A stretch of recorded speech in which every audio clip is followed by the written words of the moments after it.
What's up everyone? I am Roshane D. Kamba, a Bachelor of Secondary Education major in Mathematics.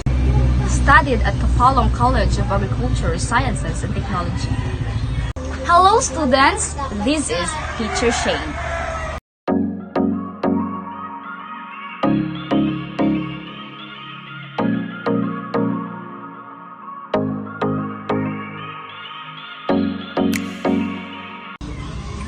Welcome to this video lesson that tackles about matrices.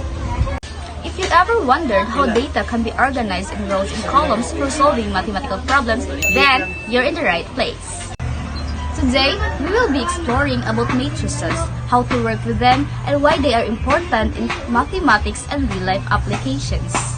By the end of this video, you should be able to first, define what is a matrix. Second, identify the order of the matrix. Third, perform basic operations like subtraction and additions. Fourth, understand how matrices are used in real-life applications.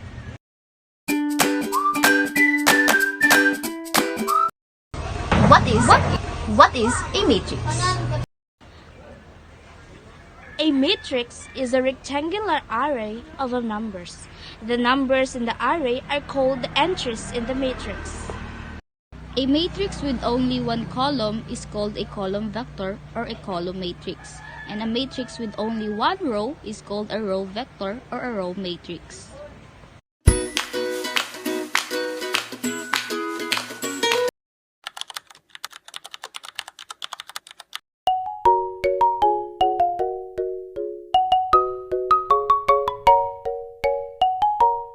To add or subtract two matrices, it requires that the matrices have identical dimension. What if two matrices has different dimensions or size? What to do?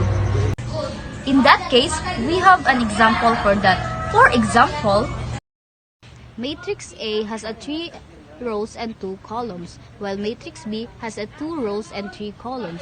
So matrix A is a 3 by 2 matrix and B is a 2 by 3 matrix. So we cannot add or subtract these two matrices. Remember, the first number refers to the number of rows and the second number refers to the numbers of columns. Since it has different dimensions or size, so we cannot add nor subtract these two matrices. How to add matrices?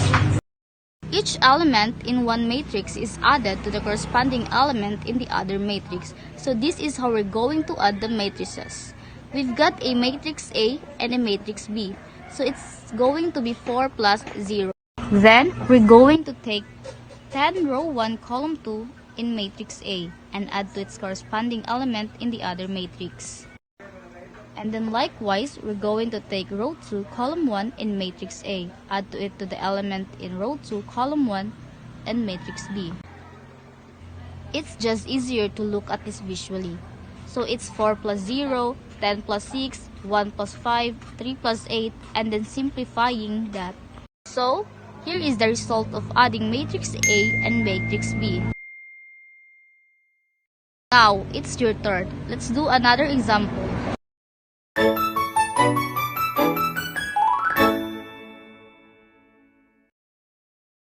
We have matrix A, which is a 3 by 2 matrix, and matrix B also has 3 rows and 2 columns.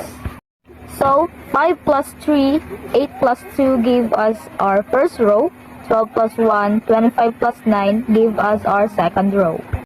6 plus 10, 2 plus 4 give us our third row, and then simplifying.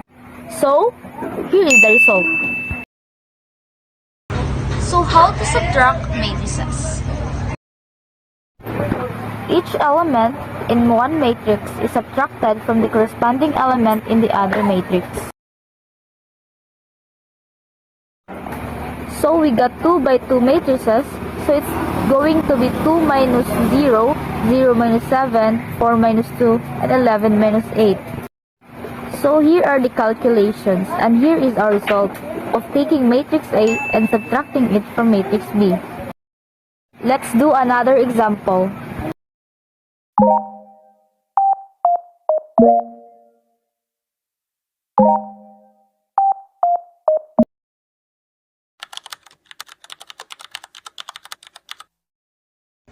So 5 minus 3, 8 minus 2 is our first row. 12 minus 11, 25 minus 9 is our second row.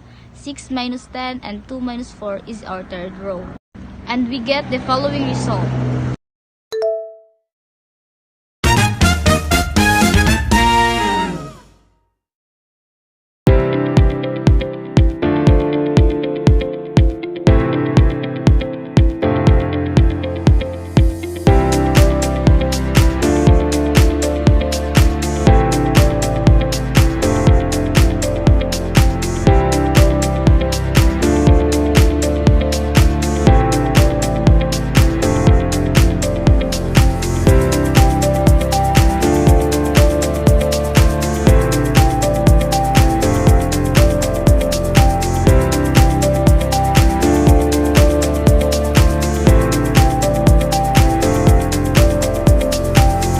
And that was our lesson. I hope you learn more and feel more confident now.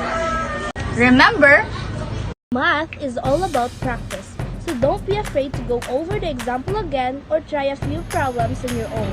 If you have any questions, drop them in the comments and I'll do my best to help you out. if you found this helpful, make sure to like, subscribe, and hit the notification bell. Thanks for watching, keep learning, and keep solving.